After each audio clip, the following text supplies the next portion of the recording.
Greetings and welcome to the Thirsty Mage, the virtual pub where friends meet to overcome their greatest fears. Or at least try to, anyway. I'm your host, David Lloyd, and in this episode, we're leaning into the cliched trend of playing spooky games for Halloween. So we've got a few lined up that we're excited to talk about. Or, at least we'll have some fun talking about them anyway. Here joining me is the horror connoisseur himself, the man who cannot be scared by playing a video game. It's Casey Gibson. Hello. You want to know what a really scary phrase is going on in one certain city in the United States? Yankees lose! Sorry, I had to get that in there. Yes, screw the Yankees. Yeah, sorry to all the Yankee fans out there. I know we don't get into sports often, but Casey is a Mets fan. I am a Blue Jays fan. We have to every so often just relish the small victories. So, and especially, it's like if you're not a Yankee fan, you're probably a Yankee hater. You know what I mean? So it's like I think most people are in agreement here. Yeah. Well, what most people will be in agreement with is it's fun to read magazines, especially RPG magazines, and we are creating one once again. By the time you're listening to this, the October 1st issue is out. You can find it. It's on our website now, thethirstymage.com, if you wanted to read a web-based version of it. We also have a version on Beehive. So it's thethirstymage.beehive.com. Beehive is spelled weird. It's like Beehiiv, something like that. I don't know. Just Google it. You'll find it. You can get the magazine emailed to you so that you have an email version of it. One of my favorite. I'm subscribed to Read Only Memo, which is I'm forgetting. I know his name is Wes, but he's with PC Gamer and he does a thing about emulation and the Mr. FPGA and stuff. And it's a pretty fun and translations too. There's always like the latest translations. So I enjoy reading that, and I thought, this would be a good way for us to get some more content in, and it's always fun to write this. Like we're having a blast. Everyone was involved in this. Casey, Jordan, Paige, everyone had an article in the magazine. So yeah, it's been a fun write, and I think there's a lot of interesting stuff on there. Yeah, and like you said, especially fun to get Paige and Jordan involved. Obviously, they haven't been on the pod regularly in a bit, so good to, for us, right, to work with them, and then also for, I'm sure, the people listening and reading to still be able to get some of them OG Thirsty Mages. Yep. So the October magazine, I know it's we got some stuff on there. Casey's got a fun article about memorable booty, which is items and such that are found in games, and I've got a tier ranking of the Fire Emblem franchise. I got A, B, C, and D, and some question marks throughout my journey through Fire Emblem games this year. I know Jordan's got some of his favorite games of the year, and we've all got our backlog, our top 3 backlog games on there. So yeah, if it's a good read. So head on over to thethirstymage.com, and there's the magazine there, and you can also access the Discord and a whole list of other stuff. So yeah, but I guess we plugged our stuff enough, so we'll get into the spooky games. So this whole thing came about because it's October. Usually people are doing their spooky game plays, and I thought to myself, this is a good time. I've never played a Resident Evil game. I will jump into the franchise this year. I always hear about how great 4 is. Oh, sorry. Yeah. I've always heard about how great 4 is, but I'm like, I can't start on 4. I gotta start on 1. But my what's the saying? My eyes were bigger than my stomach or something like that. Yeah. Where it's like, I don't know where this came from, but I have a phobia of a certain type of zombie. And the ones that attack.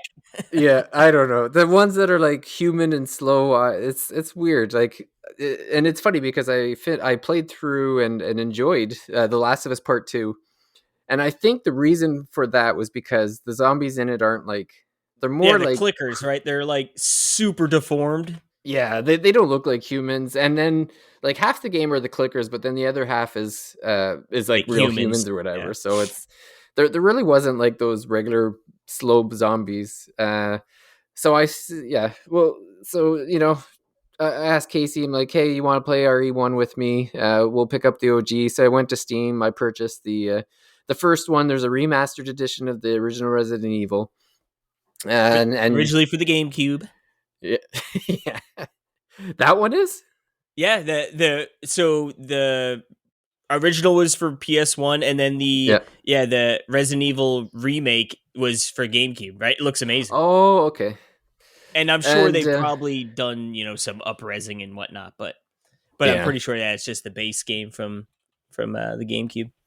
yeah. And then so you and I agreed we were going to play it, and I started it up. I don't know if the experience is different. You can tell me, Casey, but I chose the Claire storyline at the beginning. I think you could choose between the Claire Yeah, and I the other mean, guy. right off the rip, they're a little different, but like as you go, there are some differences. But yeah, I mean, ideally, I guess that you probably would play both if you really enjoyed the game and you could sort of see the differences. But Yeah. yeah, ultimately, it's not like that crazy different of a game. Okay. So I chose Claire, and so Claire is like some kind of, I don't know if it's like Locked FBI or some the some kind locks of a key. What the master unlocking locks or something. He's like, so here's a key. yeah. Here's a lockpick. Yeah, Yeah. So yeah. So the beginning of the game is like an FMV. So like they're so good. some of her army mates or whatever are getting eaten by dogs, and they're like, run to that big scary house over there. So they're like running away from the dogs. It looks like there's four of them, and Claire, I believe the guy was Wesker, and I can't remember the other guy's name. Uh, Barry. yeah, Barry. That's it. They Barry get in, Burton. and they get in. They lock the door. They can't find who's the other character. I can't remember his name now. There's Claire, the Chris two characters. Chris. So they Chris get in, and Redfield. Chris Yep. isn't there, and Claire's like, "We got to go back out and get Chris." And Wesker's like, "No, we're not going back outside. Screw him." Um, so the three of them are in this like big mansion. They don't know what's going on, and Wesker says, "Hey, we should all split up and look around and see what's going on." So Barry and Claire, so you're playing as, well, I was playing as Claire at this point. We went into this like dining room, and there's like blood on the ground, and Nice so Barry's long like, haul. so Barry's like, I'm just gonna sit here and look at this blood for a while. So I'm like, all right, I guess I'll walk around. So I actually walked around for quite a bit, went upstairs, went downstairs, didn't see a thing. Every door was locked, and I'm like, I don't know what the hell's going on. I went back and realized that I missed the one obvious turn that I was supposed to go at. And I Right get by there. Barry. Yeah. Yeah, I was. It was literally next to Barry. I walked right. I should have walked left. It was pretty stupid. But I got around the corner, and there was the zombie. He was chewing on one of the army people, and so it was fine. Like there was little video where the zombies, like, I guess he had enough of chewing on the corpse, and he was coming for some fresh meat. He was going pretty slow, so I'm like, oh no, this isn't so bad. Like I'll just put a few bullets in him. So I shoot him 3 times. He doesn't stop. So I'm like, oh, put a few more in him. He finally goes down. I'm like, that seemed like a lot of bullets. And then I went to check on the guy because I figured maybe there's an item to pick up or whatever. The zombie gets up and starts chewing on me. So at this point, my anxiety level went up a little bit because I'm like, I just put 5 bullets into the zombie and he's still getting up. So I put another 5 in him. He goes down. He gets up again. I get a game over. I'm like, okay, this is fine. I learned my lesson. Well, let's give her a go again.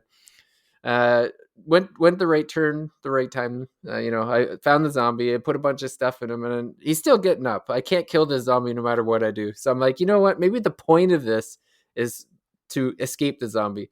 So it's literally like 3 steps away that I go back in and talk to Barry, and there's like the little video of like what the hell's going on with the zombie or whatever. I don't, but I can't remember if I think. Oh, maybe the zombie comes in and Barry takes him out. I think is what I actually think happens. that's yeah. So that's probably why I can't kill that one. So anyway, me and Barry go back to the lobby to find Wesker, and he's gone. And then Barry has the bright idea that we should split up again. Which like this is like cliche horror at this point. And so I go down into a room, and they take me down this little corridor, and it's a dead end, and there's a knife, and a zombie corners me, and at this point I realize it's like, okay, they're trying to teach me how to use the knife. Fine, whatever. So the zombie tries to bite me. I knife the zombie, That's when and I he walked away. grabs you, right? You'd stab him in the neck. Yeah. Yeah. And then that's when I come down the hallway and I gotta push the bureau in the door so that the zombie's there. But at this point, my zombie phobia start to kick in, and I'm like, I am done with this game. And it's not even a fear thing; it's like an anxiety. Like I was playing at like 11 at night. Um, Not a good time to play scary games, I guess. But I had enough anxiety. The tank controls were pissing me off. So at this point, I'm like, I've never refunded a Steam game before. This is the perfect opportunity to figure out how it works. Within 5 minutes, I had my money back. Boom. Yeah, Steam's great with that. Yeah. But But yeah. So what did you clock? 7 or 8 minutes? I got to 20, No. but that was between two playthroughs Yeah, I was after or trying to two attempts. pump that one zombie full of Yeah. lead. Yeah. So you're gonna have to do the heavy lifting on RE1 and let us know, is this game worth actually playing through? Because I watched a bit of a playthrough and I wasn't sold on it being uh, a worthwhile experience. I think you need to be into that style of game. Like there is definitely obtuseness with the tank controls and the cameras. Now the great thing about the cameras, right, is that like, and I'm sure you saw a little bit even in your limited time, was like how like perfectly staged some of the scenes are, right? Like, oh, Mm-hmm. you hear the zombie shuffling around and you're like you need to walk down the hallway, but the camera's pointing like, so you're looking directly in your face but you can't see the zombie, you know what I mean, until you get around the corner. Then the camera switches and the zombie's like 2 feet from it and you're like, oh crap, you know. So like I think the game from a horror aspect is really really well done. Right, I'd mentioned it was a GameCube remake, and the reason it's so good is because it's got all the like the still backgrounds, right? Like or most of them are mostly like that. And then it's just I think it does the horror element really well. And like you said with zombies, now obviously that first one I guess was is more set into a sequence, so um, Yeah, obviously can't it kill was that guy taken because he's more. yeah. There was a video that zombie had to trigger, so I guess that's why he was invincible. Yeah, but they still do take a lot to kill. And the aspect is right, like these games were survival horror games, so like those were the two things that were emphasized. You know, survival and horror, and I think the game does that really well. You have limited ammo, limited healing, you know, abilities, and like straight up, there's just times where like it is better to run than it is to fight. You know, and actually the remake added something called Crimson Heads. So normal zombies, right? If you kill one and like it'll actually show it's dead when it like bleeds out. So like it'll lay on the floor and then you'll see like a puddle of blood sort of like soak out underneath it. Um Mm. and like if you killed a zombie, that was it. So like I guess in the original game, right? Like by theory, you could just go through and like kill all the zombies, um, more or less, I guess, depending on ammo and whatnot. But in the remake, they had it where these any zombie could come back as a crimson head, which means even if it was dead and it bled out on the floor, it could come back. So like, and the thing is, it's never on the first time you go by it. You know what I mean? So it's like you get comfortable, like because at the heart of this game too, it's a puzzle game. So a lot of it is finding items, knowing where to use them, right, managing your limited inventory so that you can go get those items, and you know you have a storage box where you can put things. So a lot of it is, you know, you will be going back and forth between, you know, areas you've been to. So again, in the original you didn't have to worry about it, but they add the crimson head, so it's like it adds that little bit of tension to it. Now you can, there's kerosene in the game and you can actually light the corpses on fire, and if you do that, then they cannot come back as a crimson head. So Mm. that is that's the trick there. Granted, there isn't a ton of kerosene from what I can remember in the game. So, Yeah. but yeah, it's definitely a product of its time, right? Like I think we've seen, obviously, even with the remake. of 4. Obviously, 4 was over the shoulder anyway. The original one changed that up. But the remake of 2, right? Like they've abandoned the over the shoulder. I mean, excuse me, the fixed cameras to go to that over the shoulder sort of angle. And I do think they did a really good job in the remake of 2. Where it is like over the shoulder, but it's like tight. The camera's tight, so like you still don't have like an insane like Field of view. yeah, field of view, and like things still feel claustrophobic and like feels like the zombies can creep up on you at a whim. So it will be interesting if they ever decide to remake 1 like in the sense of a more of a reimagined remake. How Yeah. that would work out, but I do think there's a place like if you're a big Resident Evil fan, like obviously I think you should give it a shot. Even it goes on sale for $5 so often on Steam, and I think elsewhere too. I think PlayStation is usually pretty cheap. Yeah. That'd be worth it. Now, if you're not like a huge Resident Evil guy and you're like, yeah, I want to sort of play a scary game, I would not recommend the first one. I would, yeah, honestly, like OG4, the remake of 4, remake of 2, would be really good places to start. Honestly, 7 and 8 are really good too. 7, it's a little different because it's first person. I mean, I guess 8 is first person too, but they're a little different, but they're still really good. But if you want more authentic Resident Evil, right? Like I want to play like a true and tried. 4 might be like the most approachable spot. Yeah. Honestly, remake 2 is pretty good spot you could jump into, and that's cool because you get to go into Raccoon City, and the police department and stuff. That's where the big guy's chasing you, right? No, that's Nemesis. That's 3. Oh, okay. Yeah. Now there are Mr. X. Is that? I forgot if I don't know, but I'm like I think the one you're thinking of, the big guy, is Nemesis, and that's Resident Evil 3. Okay. And I won't. well, I won't write off 4, but I'm yeah, telling you, I'm not no, chomping 4 at the doesn't have bit. zombies either. Well, that's what I thought. Did they go to like it's They're like like cannibals or something, right? it's called like Las Plagas. Las Plagas is like what they're infected with. So like they Mm. are still humans, like a lot of the enemies, right? But they're like they look more like like they're mind controlled or something, and like they sort of stagger at you, but like they they speak Spanish, so it's like you hear like all these like ominous things, and you don't actually know what they're saying if you don't speak Spanish, which I don't. Yeah.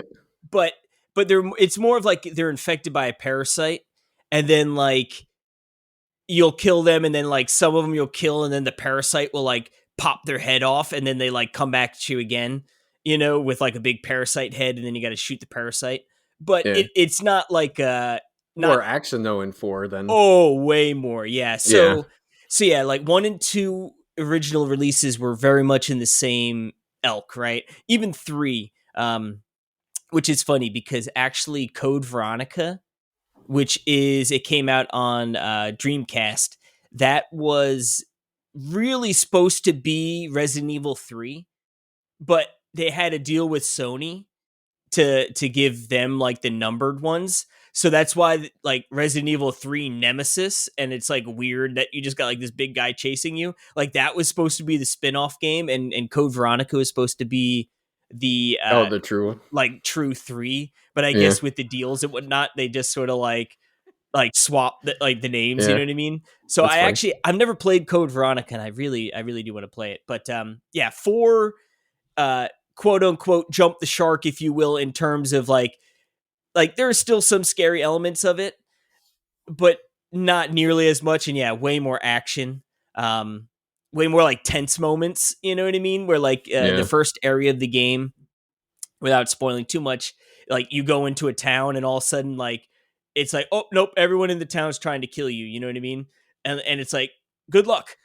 So it's like, it's not necessarily scary, like, oh my god, this is freaky, as much as it's like, Stressful, I oh guess. crap, like, like running around and trying to survive. Yeah. But yeah, and then 5 and 6, like 4 sold so well, so like, oh, we just should be action now. And then I played 5, and it wasn't a bad game, but it was a bad Resident Evil game. You know what I mean? If Yeah. that makes sense.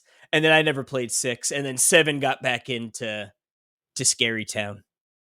Yeah, that was like kind of like a Chainsaw Massacre type experience, right? Like Yeah, the house in the middle of nowhere sort of thing. Like, yeah, you're down in the bayou, and like yeah, you're like, yeah, like some creepy, freaky stuff going on.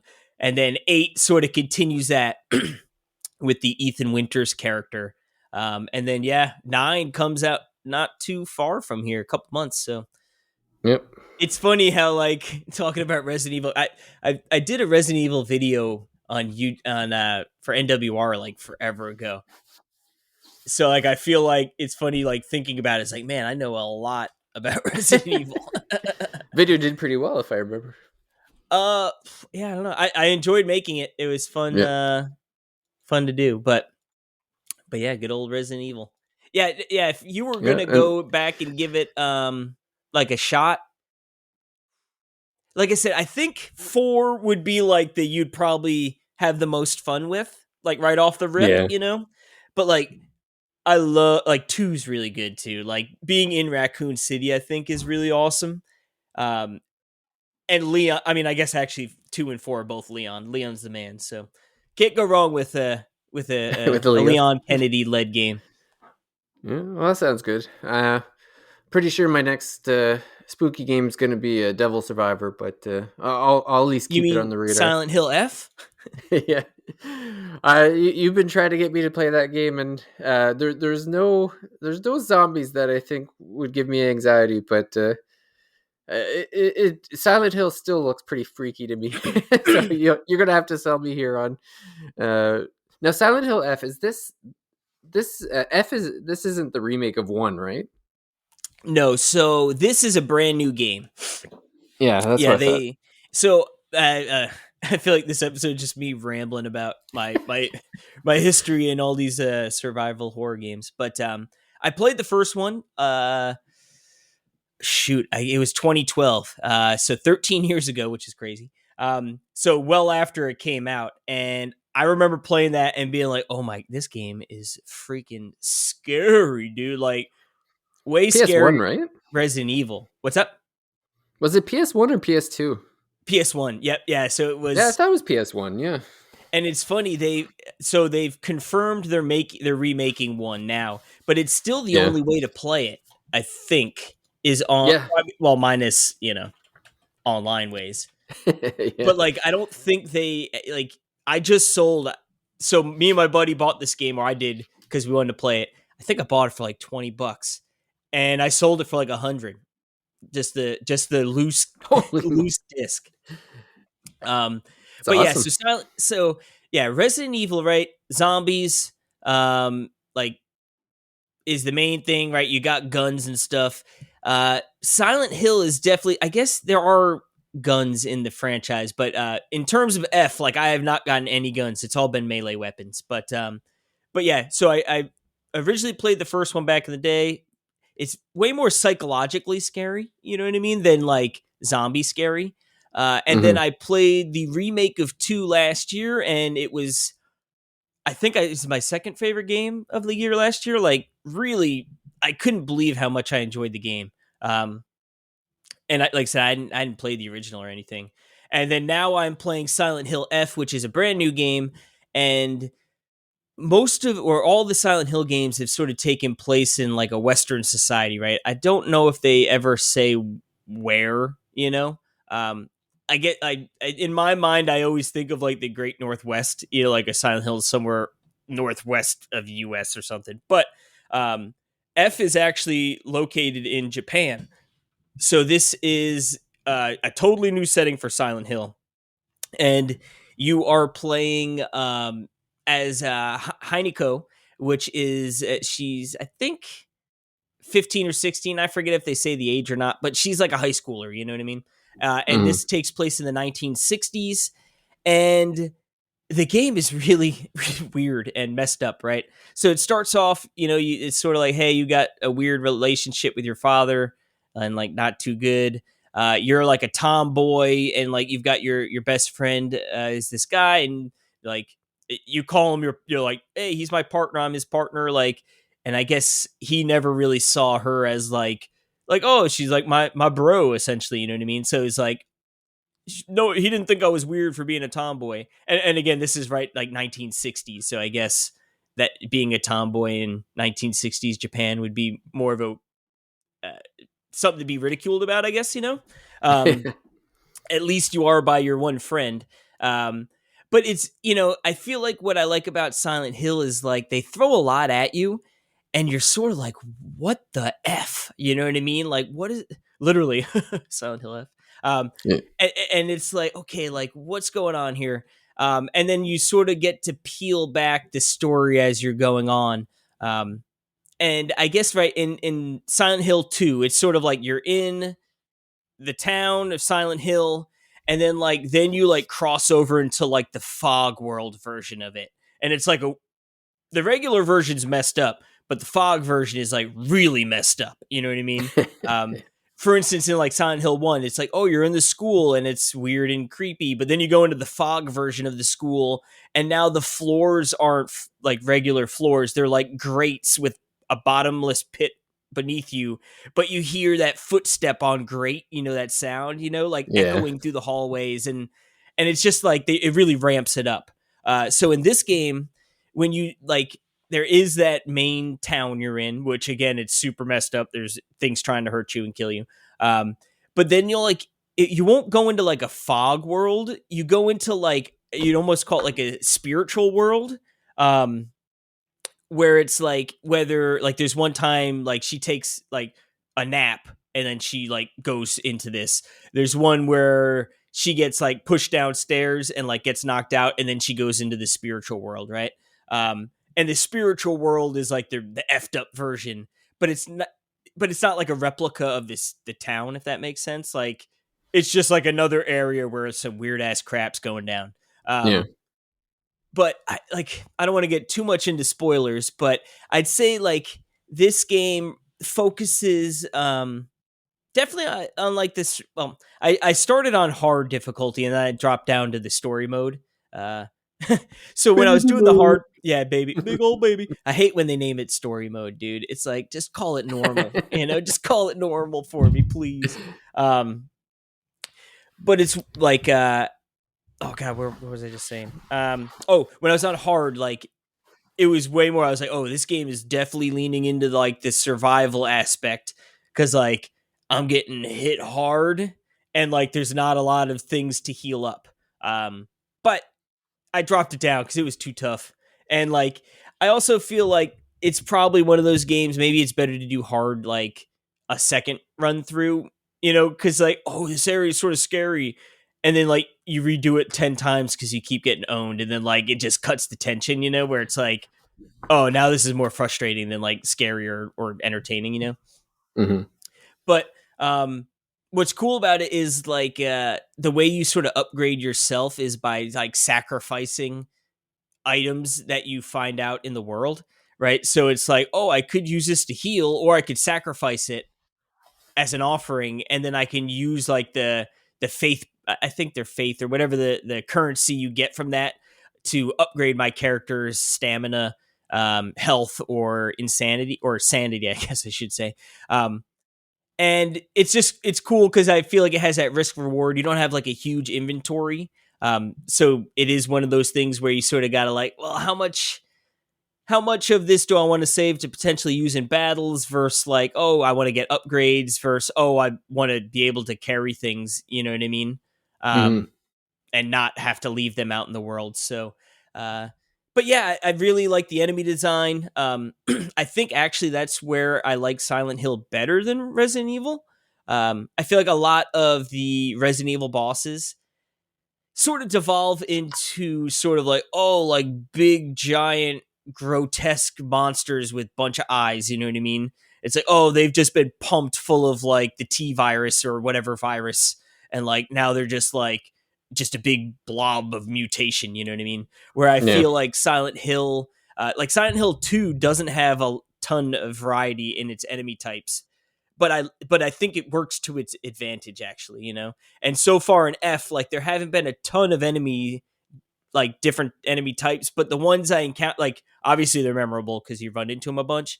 but I just think the design's really like really nice. And I think over the years I've always been more of a Resident Evil guy, but like recently I feel like I've almost enjoyed Silent Hill more. He's jumping ship. Yeah, well, I'm on both. I got feet on both ships. He's got toes in both water. Yeah, yeah. But yeah, so this game, like especially Silent Hill F here, right? Like it's all been melee weapons, and they actually do have durability. So like you go through them a lot. So this one definitely feels like, yeah, it is leaning into the survival aspect a bit more, which is cool. And like I said, the enemy design is really nice. I think I'm like 6-ish hours in, 6 to 6.5. And I think Alex said it took him like 10-ish. And yeah, I think it's like 10 to 12, give or take, which honestly for a survival horror, I feel like that's sort of par for the course, which is nice. Yeah, that's good. Yeah, I don't know if I'll ever hop into the Silent Hill. No, honestly, I don't think you would. No. Yeah, I've seen some. You sent me some pictures of stuff, and it's like, yeah, that's not where I would start off if I was to try to get into the horror genre. That's I feel like that's it's for veterans. It's for the people that enjoy that. I've learned something about myself during this month, and it's I'm not huge on horror games. Yeah, Um, I will say though, like it is nice. Like this game is definitely more about, I feel like, building tension, like, or this series, right? Like is Silent Hill, I feel like, is just building tension more than it like. uh, You get some, like, I'm sure there's some jump scares, but it's not like relying on that. Like it's that would be the rarity, you know. Where like sometimes I feel like Resident Evil will sort of lean into like, oh crap. But yeah, it's funny because I definitely did think, like, when I was got Silent Hill 2, I was like, man, I hope I don't like wuss out on this because it's scary. Because I yeah, definitely, like, the first one was like, I remember being like, this is freaky, man. Um, yeah. but yeah, I guess for whatever reason, yeah, I can actually play these games now without being too scared. And yeah, like Silent Hill 2 was one of like the most thought provoking games I feel like I've ever played. Well, that's neat. Like it, like with the endings and the story and like the bits and bobs, like they let laying around. Yeah. Yeah, well, that's cool. We got one more game on our list here. So it's what's funny is after I noped out of Resident Evil 1, I actually had a second game lined up. Thanks, Daniel, actually from the Discord, suggested this one. So I guess back in the DS days, this was back in 2008. Square Enix of all companies released a horror. It's a first person survival horror game. It was made for the Nintendo DS, and yeah, released in 2008. I will butcher the Japanese game because it only came out in Japan. Nanashi no Game, which I guess translates over to the Nameless Game. And so I got there is a fan translation of it, so that's what I'm currently playing. And so the whole premise around it, I guess, is that there's so you're playing as a character, like you're a named character. Actually, you name your own character, and Jericho? I did. Yeah, he's Jericho's going to university in The Japan. walls of Jericho. Yeah, and he so my character receives. So everyone's got a DS. That's like the big rage. is the flip screen video game system. It's all the big rage in Japan right now, and this digital game is being passed around, and the kids are all talking about it because there's a curse on the game. If you start to play it, you have 7 days to live. It's kind of like the Ring, I guess. And so when you start off the game, you go to class and you get this game, and it's kind of like a Dragon Quest. It's like a pixel, like 8-bit pixel RPG. There's really not much to the game itself. Like you start playing it, and you talk to, like, you're in a town and you talk to the townspeople, and it's always kind of creepy in like what they're doing in the town. And uh, so when you get to the game starts off, you go to this university class, and there's this girl there, and and and they have the my character and this girl have a mutual friend who's not at school, and so they initially start talking about the game, and then they're like, oh, I can't remember his name, Buddy over, he's not at class today. Can you go get him? And so my character's like, yeah, sure, why not? And so the way the game works is that when you play the 8-bit pixely game, you play the DS and kind of in the normal upright position, but and that's for a very limited amount of time. Most of the game is kind of walking around, and you put it in like like vertical, so that there's a screen on the left and the right, Yeah, and like you're reading a book almost, right? yeah, and then you make your character walk. So he kind of lumbers a bit, I would say, because he takes like step, step, step, step. So you gotta like walk around an environment. So Tank controls, baby. it Or is, tank it is. speed. Yeah, well, it's tank speed, all right. So the first day, and each. So basically, the way it works out is like you're playing a day so like the game starts off. It's because you just started the game. You have 7 days. So on the first day, you go to this guy's apartment and you're trying to find him. And you're supposed to wear headphones because there's a 3D audio, which is actually pretty good. And so it's very like stressful. Like you go into his house and you're into his apartment and he's not there. And there's kind of freaky stuff going on in the apartment. And there's like noises, like you'll hear like a little kid laugh like behind you or something, and you'll hear things too, on left and right, like creaks and cracks and that. And you'll go into the bathroom and the mirror, the glass breaks, and you go into his living room and I've the had TV that turns happen on. before. Oh yeah. No, I'm just kidding. And then you go into the living room and the TV will turn on by itself, and then you find him in his bedroom, and the guy is he's died, but he's died by drowning, and it's like, how did he drown? Like, it's kind of freaky that way. And then what happens is once you find him, you get a notification from the game, and you go in the game, and then you see that the townspeople they've thrown a guy into the lake that's in the town as like a uh, uh, sacrifice to the gods sort of thing. And so like I don't know if they explicitly say that's what happened to this guy, but they certainly talk about it or whatever. And it's funny because you get handed a torch in the game, and then when you come out of the game, you're holding a flashlight. And he's like, where'd this flashlight come from? Oh? Yeah. So yeah, there's all this like spiritual connection between the two, whatever. And so the girl and this guy were dating, and so she like shows up to the apartment and it's like, what happened to him? And then she runs by you and you just hear a scream, and like that's the end of that day. Hey. So yeah, so then on the next day you're actually playing as the girl, as his girlfriend. And I'm not going to spoil the whole game, but just the first couple days to kind of give you an idea. And so on the second day, you're playing as the girlfriend, and she's playing the game, and you find out she's she's on her last day too. Oh no, And yeah. yeah, so she's on the subway, and so there's people on the subway or whatever, and she's thinking about this guy or whatever. But apparently, she had a crush on your character this whole time. So she's actually like thinking about your character and stuff as well. And so the game, the Nameless game on her DS, it calls to her or whatever. And so she opens the game, and she's in a graveyard, and the grave for the boyfriend is there, and he kind of calls it like there's like a ghost in the game that kind of calls her out of like, oh, you were always in love with Jericho in this case, I guess. um and then so it goes back to the real world, and she looks around and everyone's gone on the subway or whatever. And so she's like, so you walking up through subway cars, and again, there's nothing really going on. It's just more of like a environmental thing. Like there's sounds coming, and it's supposed to kind of make you stressed or whatever. And Yeah. and then this guy's ghost like pops out of nowhere and kills her, and now she's in the graveyard. Oy. Yeah. So then day 3 starts, and my character is like, oh my god, like 2 friends have died. It must be this game. So I go and talk to this professor who's been studying this game, and the rest of the game is trying to figure out, okay, what's happening here? Like, am I going to be dead in 4 days? I got to figure stuff out.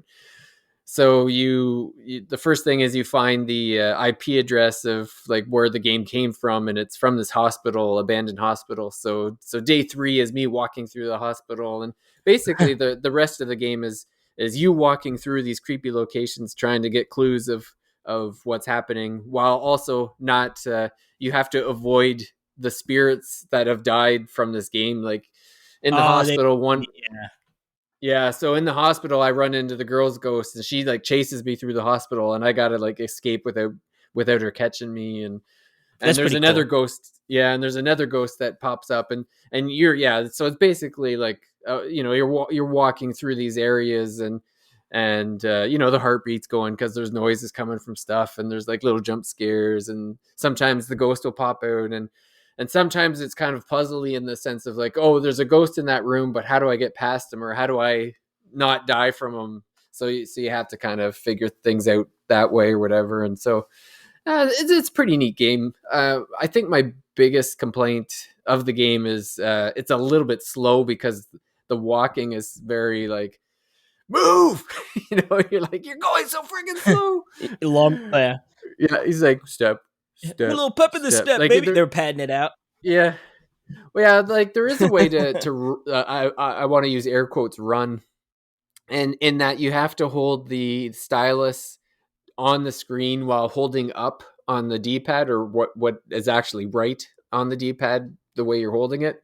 So I'm like trying Mhm. to hold the 3DS. I'm playing it on my 3DS, and so I'm trying to hold the 3DS like up it, in with my left hand. I'm trying to like claw it while holding the D-pad, while also like holding a stylus on the screen, and I'm the stylus is directing which way you go and stuff, so it's a little awkward. It's not too bad, but if the animation was smoother and you could walk faster, I think it would make a big help. But I mean, this was originally a DS game, so I mean, you can't Yeah, yeah. expect too much. But I would say the thing that stands out most for this game is the sound design, because that's really what's like giving you the most fright, I guess, or the most stress in that game is that they do really good, like, and you hear your footsteps every time you walk too, and it's very clear, like especially for a DS game, I would say. So it seems Yeah. like a lot of focus was on that. And there's like the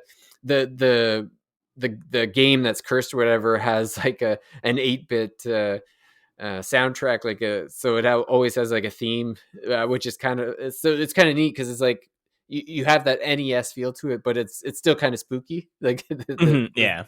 yeah. And then you hear it sometimes in the real world, and Yeah. get stressed Huh? and stuff. You're like, oh no, what's gonna happen?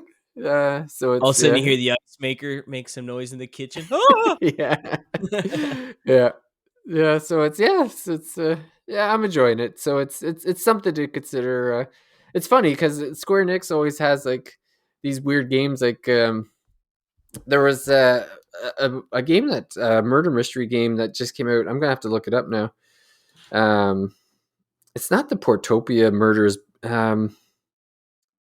Square Enix, and I think it was only on Steam initially. I'll have to look that up. Well, I But it did actually.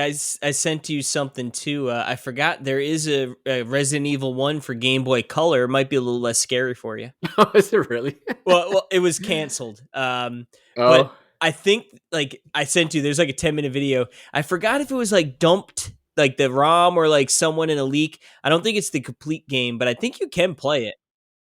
okay. But you'll have Oh, to watch some video. It's pretty funny. I don't know if whoopsies. you'd get scared.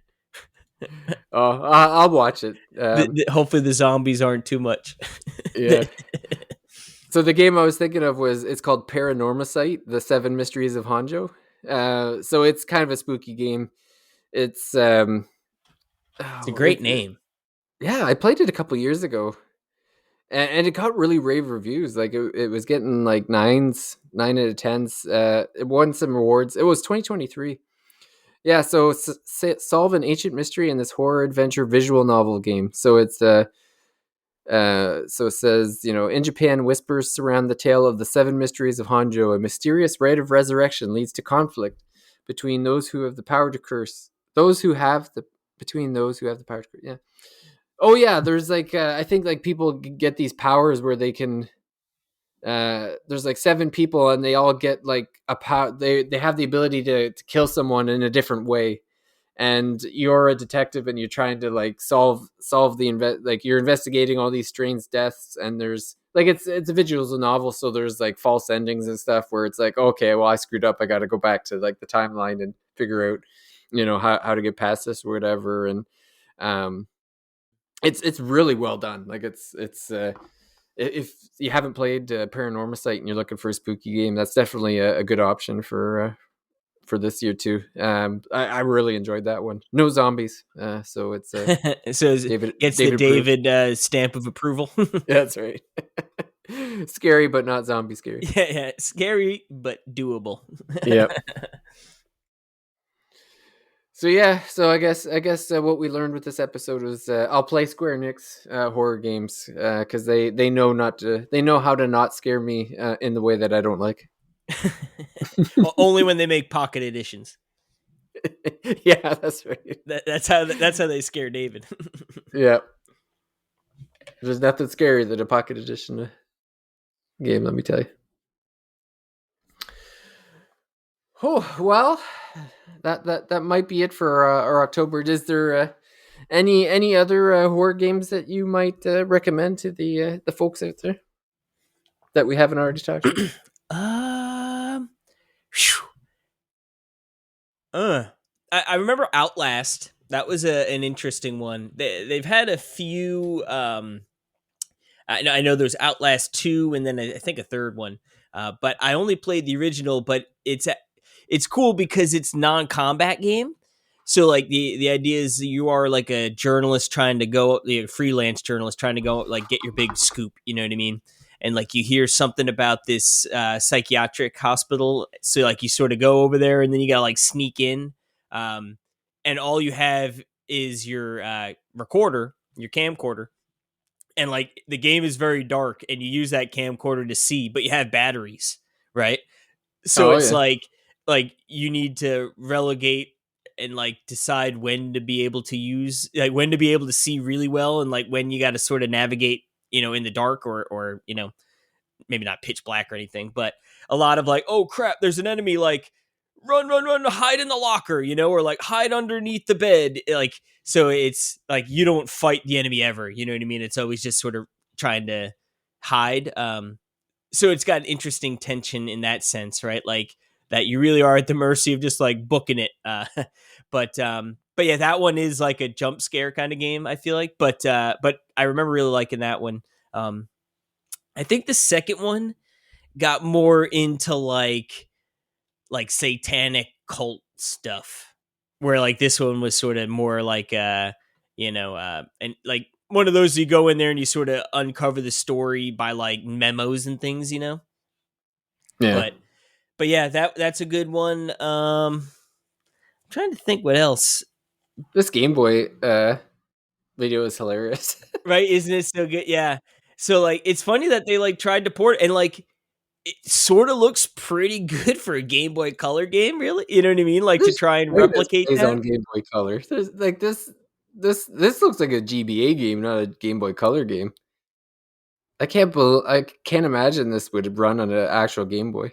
But Yeah, yeah. I don't know if maybe that was part of why they didn't. I forget the exact details, but yeah, for for a Game Boy yeah. Color game, it looks pretty darn good. It's funny the zombies I look more recognize just the like floor layout. skeletons in green suits.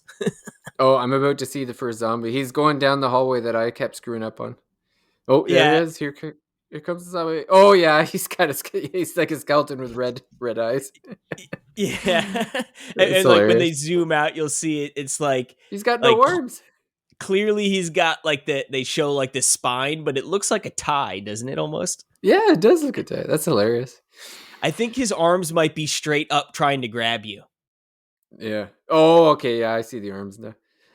But I guess it's funny. The only other horror game that I can think of that I enjoyed was my brother's a big horror movie fan, and back in the day, Friday the 13th had an online multiplayer game Oh, I where remember. I never played that, but yep. yeah, so it was really good. It was like I think it was like 8 people, and you would just randomly, like, one person would be Jason, and then everyone else was like a camp goer or whatever, you know. And so there's a few different maps of like different campgrounds or whatever, and the whole point of the thing was is that you could either find the items to fix a car to escape, or you could find the items that defeat Jason. Mm.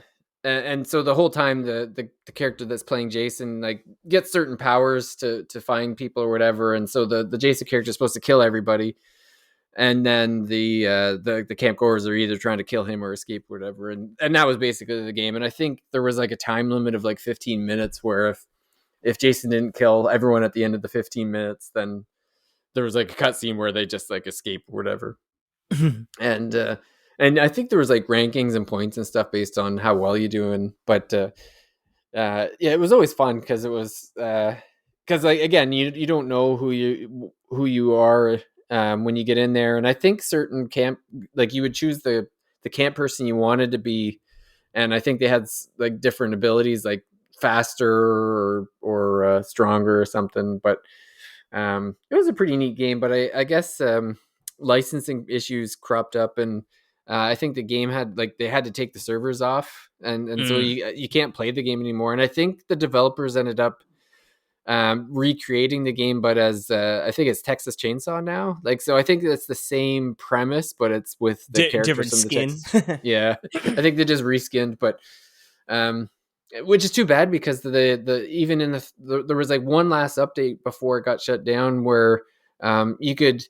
I think it was like it wasn't in the game, but there was like a section where you could see like the history of the movie franchise and stuff, and look at like props or whatever, like in game sort of thing, and get histories on it. So it was really well done. But yeah, it's the I think even to this day, the licensing issue is still like up in the air between like three or four people fighting over it or something. So Dang. yeah. But before we go, I just thought of another really good one, and this might be one you would maybe enjoy.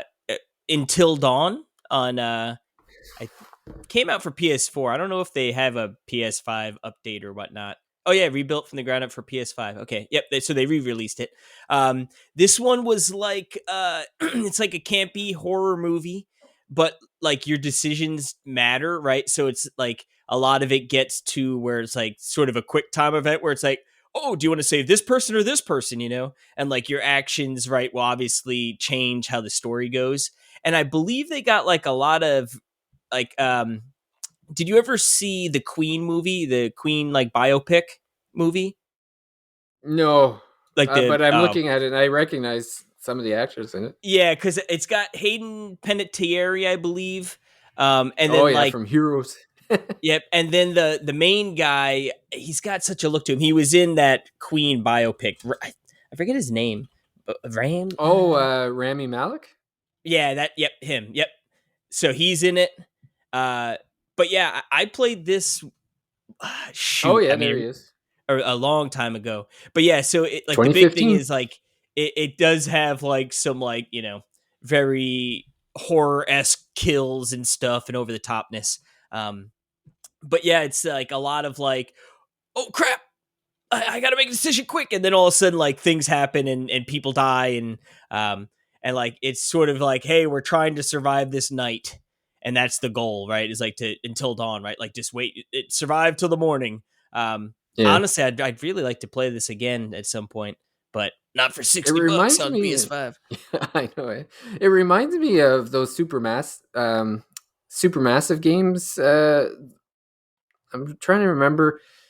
There was one that I played. Oh, what was it called now? Um, I'm. Oh, they made Until Dawn. Well, there you have it. Oh yeah, yeah, Oh that's so funny. man. Oh, that's it. Okay, so I played Man of Medan, and that was a 2003 game made by. I guess it was a Bandai Namco game, What's but it it's called? it's the same developer, Man of Medan. What a So name. it was yeah, I know it. Um, they've made a few games. I think like there was one called The Quarry. It came out not I think it was right. shortly after Man of Medan. But yeah, it's the same thing. It's like it's a horror survival horror game. I think they're on like a cargo ship or something, and and basically like you have to make there's like quick time events that, and you have to make choices, and like but depending on your choices, like some people would die and some people would live, and I think like the whole point of it is you're trying to keep as many people alive as you can. I think Mm, like somebody is like I think they're like stranded on the ship and somebody has gone off. Either like call a just make a distress call, or somebody like went off on on like a little speedboat to get help or whatever. But I think there's like a curse, like there's like some cursed object on the ship that's killing everything or something. Yeah, set after World War II, American warship Manchuria overrun by ghostly apparitions. And then mm, in the present day, so it's like a ghost ship that's just in the Pacific Ocean, and these group of people end up on the ship, and they're basically like trying to survive the curse or whatever. So, yeah. but yeah, so yeah, along the same idea of Yeah, kind this of one you're yeah. like at like a friend's or a family member's lodge up in the woods in the mountains, you know what I mean?